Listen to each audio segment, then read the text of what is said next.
சொன்ன வார்த்தை கவிதையும் கிடையாது. அட காதலிக்கும் ஆட்கள் போல கவிஞர்கள் கிடையாது.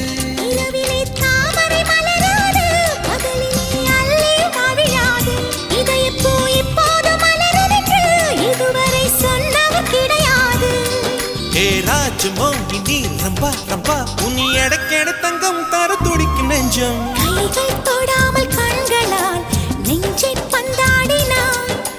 ரத்தம் வராமல் பார்வையால் என்னை துண்டாடினாய். மலரே ஒரு வார்த்தை பேசு இப்படிக்கு பூங்காற்று.